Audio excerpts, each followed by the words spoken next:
Bon, première édition du journal de fermier sous format vidéo. À voir ce que ça donne, est-ce que ça vous plaira? C'est la vraie question, en tout cas on l'espère. Aujourd'hui on va faire un petit tour des dernières news pertinentes en termes d'airdrop. On va aussi checker quelques interactions et des projets sur lesquels on pourrait prêter un petit peu d'attention, que ce soit des testnets, des campagnes incitatives, des petites mises à jour sur certains projets, des petits clics, etc. La routine quoi au final. Et dans tous les cas, sachez que les infos proviennent principalement de notre Discord de Lagrange, donc n'hésitez pas à faire un petit tour, c'est gratuit. Il y a une vraie ambiance, les gens sont adorables et on essaye de s'échanger un maximum de plus-value. N'hésitez pas à être un peu curieux, ça peut des fois très bien payer. En tout cas, nous, on est parti. En termes de news, on a une première news qui peut être un petit peu intéressante pour ceux qui ont suivi le play. C'est le TGE de Gizatech qui est prévu normalement pour mi-mai. Ce qui est vraiment étrange, c'est que sur ce projet, on est 2 ou 3 personnes dans le Discord. C'est pas non plus hyper actif. J'ai pu avoir aussi le petit rôle OG entre guillemets par rapport à mes contributions parce que j'avais fait un réel dessus, j'ai fait un petit thread, j'ai fait un petit tweet, j'ai fait un petit article. Assez étrange parce que je pense que c'est surtout un projet que je vais continuer d'utiliser après le TGE. Et donc, en tout cas ceux qui ont suivi le play, j'avais écrit un article sur Coin Academy. Pardon, je sais pas parler sur Coin Academy là-dessus. On a du Caldera, des prochaines quêtes qui pourraient arriver potentiellement. Donc il y a des tasks on-chain, il y a des tasks off-chain, il y a peur sur Kaito peuvent recevoir des petits bonus. Après, il y a le post sur X un peu classique. Et il peut se passer des petites tasks on-chain aussi qui peuvent être intéressantes. Donc à voir si ça remélange les cartes et ça vous permet de se positionner. Moi, de mon côté, je suis toujours dans l'optique de essayer de maximiser mon classement sur le dashboard de Kaito. Par la suite, 2 nouvelles quêtes sur le Builder Score de Talent Protocol, très intéressant si vous voulez vous positionner sur Base. Base qu'on attend maintenant de facilement bien 2 ans bientôt. Et donc, ouais, bon, moi j'ai 107 de score, je suis classé 3000. C'est vrai que ça fait un petit moment que j'ai pas forcé sur le Builder Score, faudra que je m'y remette un petit peu. Mais sur le GitHub, vous avez 2 nouvelles quêtes. On a aussi, faut pas l'oublier, on a aussi un petit giveaway de whitelist Bad Buns, si vous voulez participer. Là, c'est pour le mainnet. Très bullish sur le protocole, c'est Patcher et Beacon qui sont derrière. Ils m'ont donné l'opportunité de faire gagner 5 whitelists, donc FC, FS, qui sont premier arrivé, premier servi. Le 22 mai, le mint, il y aura 5000 NFT de prévus. Et on n'a pas encore le prix, mais c'est sur Ethereum. C'est plutôt intéressant si vous cherchez à vous positionner sur MegaETH, qui reste un écosystème dans lequel je suis plutôt optimiste. Hop, on a aussi Sofon, qui a partagé une petite whitelist sur Sofon Plus, donc une sorte d'app qui va regrouper un peu toutes les interactions qu'on peut avoir dans l'écosystème Sofon et qui nous permettront d'avoir des points par rapport à notre activité, notre contribution, etc. Ça peut être intéressant, Sofon on est toujours positionné, ça nous permet d'avoir un peu d'empreintes sur l'Elastic Chain, surtout que je me suis positionné très très tôt, donc je ne pense pas enlever mes fonds et ça me permet d'être positionné aussi, de m'exposer à l'Ethereum qui pourra nous faire un petit run, on espère, dans les semaines prochains mois. Hop, on va faire aussi un petit tour des dernières news qui ont été partagées sur le Discord. Ouais, on a Skate Fondation aussi qui est apparu il y a pas longtemps. Un snapshot a été pris sur DeFi Tuna. Ouais, je me suis pas positionné là-dessus. De toute façon, sinon c'est contre-humain en fait de se positionner sur tous les protocoles. Un nouveau programme de staking rewards a été fait sur ce Wormhole. Doodles, bah le NFT, ouais, bah oui, Doodles, on sait très bien ce qui s'est passé sur Doodles. Hein. C'était pas non plus le meilleur airdrop du monde. On a la saison 2 de Resolve aussi, sur lequel je ne me suis pas positionné même pour la saison 1. On a Kitten Swap aussi avec ses NFT Mecha4. Donc jusqu'au 12 mai, il y aura un snapshot qui va être pris pour les détenteurs de ces NFT et un pourcentage de la supply de leur token Kiten sera distribué pour les détenteurs de ces NFT. Donc petit snapshot. Au niveau des clics à faire, je me suis positionné sur Caldera. Ça, on se rend pas compte. Bon bref, dans tous les cas, moi je me positionne sur Caldera, parce qu'ils ont mis en avant le fait qu'on pouvait faire des yaps sur Kaito. Ça me permet d'obtenir des yaps, ça me permet d'améliorer aussi ma contribution sur Twitter, ça me permet de faire des connexions aussi dans l'écosystème Caldera, et ça me permet d'augmenter ma mindshare par rapport à Caldera, parce qu'ils ont mis en avant qu'ils allaient allouer un pourcentage de token ERA aux meilleurs yappers dans le leaderboard de Caldera. Donc voilà, moi c'était l'objectif que je m'étais fixé, je suis positionné sur 2 écosystèmes à l'instant, en ce moment je veux dire. Donc on a Caldera, on a Espresso. Donc voilà, je pense sincèrement que ça peut être une bonne opportunité et ça reste une nouvelle méta en fait. Il faut partir du principe que la méta était sur Discord, elle reste la même, mais se décale directement sur Twitter qui reste quand même la plateforme phare quand on parle de crypto.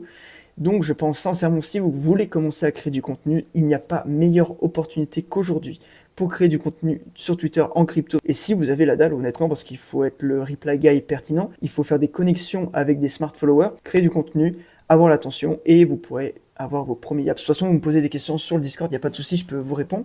On a la campagne Superstack, putain, attendez, petit jus de carotte, c'est important, c'est plein de vitamines. Je suis positionné classement 845 à l'airdrop 5 d'optimisme. On a eu Superfest, et Superfest a été un critère multiplicateur pour son airdrop. Donc je pense sincèrement que Superstack fera de même. Dans tous les cas, on peut voir que l'onglet est juste à côté de l'onglet airdrop. Si c'est pas un message caché, si c'est pas un message subliminal, je ne sais pas ce que c'est. Mais en tout cas, on a 23 000 participants pour une TVL de 50 millions de dollars qui reste relativement faible. Et ça se termine le 30 juin. Dans tous les cas, vous pouvez vous positionner aussi sur les rewards Unichain. Donc moi, je me suis positionné sur Unichain et je me suis positionné aussi sur Sake, sur Neyam, parce qu'il y a la campagne Sake, donc ça me permet de me rendre éligible aussi à Sake. Il y a aussi une campagne sur Soneyum, la star contribution score, qui est très intéressant. Ça nous permet d'accumuler des astres, des ASTR, en déposant de la liquidité ou en étant actif sur la blockchain Soneyum. Donc c'est un petit 3 en 1 qui est très sympa et qui n'est pas négligé non plus. Ensuite, on a quelques projets encore early qui méritent un peu notre attention. On a Seismic, qui a levé 7,7 millions de dollars, excusez-moi. Il y a des rôles Discord à farm aussi du magnitude 1 jusqu'au magnitude 9, qui est donc le rôle entre guillemets un peu OG. Voilà, moi je pense que je vais me positionner sur le fait de créer du format court là-dessus. Je crée une petite vidéo format court comme j'ai pu faire avec Caldera. Faites-vous des amis, participez à des événements, écrivez des tweets pertinents, publiez des visuels propres, soyez curieux, commencez à vous connecter avec l'équipe. Aussi peut-être un dashboard Kaito qui devait arriver, donc petite stratégie 2 en 1 pour contribuer sur Discord et le Yaps et le Mindshare sur Seismic. Très intéressant, je me suis aussi positionné sur Pharos. Donc de toute façon vous retrouvez les Discord directement dans la description. Il y a un rôle Discord à farm, un rôle OG. En attendant que le nouveau testnet soit dispo, il sera possible de choper le rôle OG sur le prochain event si jamais. Bref, de toute façon c'est toujours le même délire si vous participez aux événements du Discord. Si vous contribuez au Discord, vous avez beaucoup plus de chances d'obtenir ce rôle OG. Ils avaient un testnet de prévu pour le 7 mai aussi, qui a été décalé sur le fait que, voilà, ils avaient des problèmes de RPC, donc le testnet a été décalé, était prévu pour le 7 mai, j'avais quand même partagé, donc certaines personnes ont pu commencer à y interagir. Bref, ça s'est coupé, pas de panique là-dessus, on se fait pas de soucis. Sinon, très intéressant comme clic à faire, ça va être de faire des yaps sur Espresso. Ça, on se rend pas compte, de toute façon, oui, parce que ça fait du bruit quand on annonce publiquement un leaderboard Kaito, mais sachez qu'il y a des leaderboards Kaito qui sont actifs, mais qui n'ont pas été annoncés publiquement, et je suis prêt à parier que Espresso en a un actif. Et donc, ça fait beaucoup moins de concurrence, ça vous permet de vous positionner aussi peut-être pour la collection NFT, parce qu'ils allaient partager plusieurs critères pour leur whitelist, pour être éligible à un mint de leur collection NFT, et je pense que avoir de la mindshare sur Espresso peut vous permettre d'obtenir une place pour cette whitelist, à voir ce que vous en faites. Mais voilà, positionnez-vous là-dessus, c'est très important.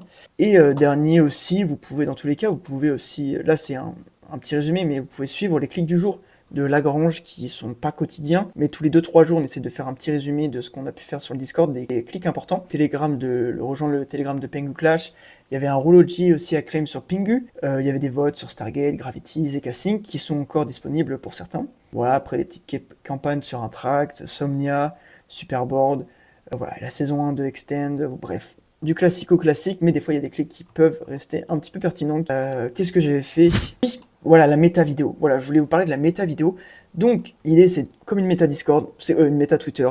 Tu contribues à l'écrit. Sauf que moi, j'ai décidé de pas longtemps de faire un petit TikTok avec un petit montage assez sympathique. Ça m'a pris un peu de temps, on va pas se le cacher. C'est peut-être pas rentable au début, mais le temps que je m'y fasse, que je mette un peu les mains dans le cambouis, c'est une contribution qui a beaucoup plus de valeur en fait. J'avais mis quelques points. Voilà, contribution beaucoup plus impactante qu'un simple tweet, donc un gain de temps. On se différencie plus facilement dans les contributions. On retient l'attention sur X, donc beaucoup plus d'impressions aussi à côté. Skills à l'oral, skills montage. Au-delà de ça, on farm des airdrops, mais aussi on farm nous-mêmes. Si un jour il doit avoir, une campagne de contribution avec des rewards à la clé, par exemple, sur Giza, il y avait une sorte on pouvait contribuer, et la contribution la plus originale pouvait recevoir le rôle d'artisan. Donc je l'ai reçu parce que j'ai fait juste un TikTok, une vidéo format court dessus, et la contribution a 1000 fois plus d'impact qu'un simple tweet. C'est plus vivant, c'est plus humain, et ça plaît au projet. Et ces derniers jours aussi, j'ai trouvé qu'on tournait un peu en rond, même projet, même activité, même interaction, donc je me suis concentré sur quelques projets early, donc Pharos, Seismic que je vous ai partagé juste avant par rapport au clic, activité Discord, c'est hyper intéressant. On a aussi Pod Network qui a levé 10 millions de dollars, qui est une nouvelle blockchain plutôt rapide et qui veut rendre l'expérience Web3 aussi simple et instantanée qu'une recherche Google, et un testnet est bientôt disponible, et au-delà de ça, on peut se positionner sur les rôles Discord. Faut vraiment pas fade de cette méta. Sincèrement, ne fadez pas cette méta. Je pense qu'il y a vraiment beaucoup d'opportunités. Donc voilà, vous pouvez faire un petit tour sur les rôles. On a des level rôles par rapport à l'XP et votre activité. Bref, la routine. Et moi, je pense aussi que je vais participer à la contribution de ce Discord en créant du format court dessus, simple. Et je me positionne aussi sur Double Zero qui a levé 28 millions de dollars. Double Zero est un nouveau type de réseau spécialement conçu pour aider les blockchains à être plus rapides, plus efficaces. Il se considère comme un network layer 1, donc pas un layer 1 ni un layer 2.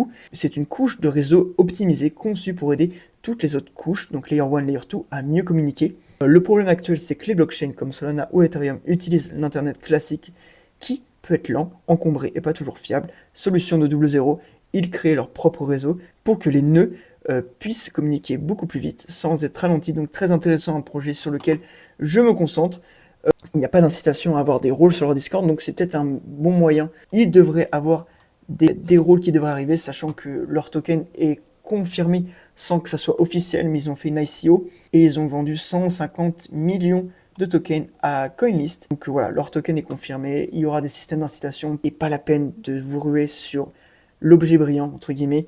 Concentrez-vous sur un écosystème, que ce soit sur Kaito, que ce soit sur Twitter, que ce soit sur votre activité on-chain, et allez-y à fond, quoi. Un grand homme a dit que ça ne servait à rien de chasser 2 lapins, parce qu'au final, vous n'en attraperez aucun. Concentrez-vous sur un lapin. En tout cas, on a fait un petit tour de ce qu'on pouvait voir, mais c'est vrai qu'en ce moment, je me concentre un peu plus sur la méta sociale, que ce soit sur Discord, sur Twitter, je pense qu'il y a de réelles opportunités. C'est vrai que la création de contenu, au-delà du fait de partager mes connaissances, partager mon expérience, c'est aussi un moyen de farmer des airdrops, on va pas se le cacher. On optimise toutes nos interactions, on optimise notre temps, c'est hyper important d'optimiser notre temps et notre attention dans le Web3 et surtout dans la niche des airdrops. Donc dans tous les cas, moi je vous invite à rejoindre le Discord de Lagrange si vous avez quoi que ce soit comme question, si vous voulez vraiment un condensé de plein d'informations. Le plus important, prenez soin de vous et on se dit à bientôt. Ciao.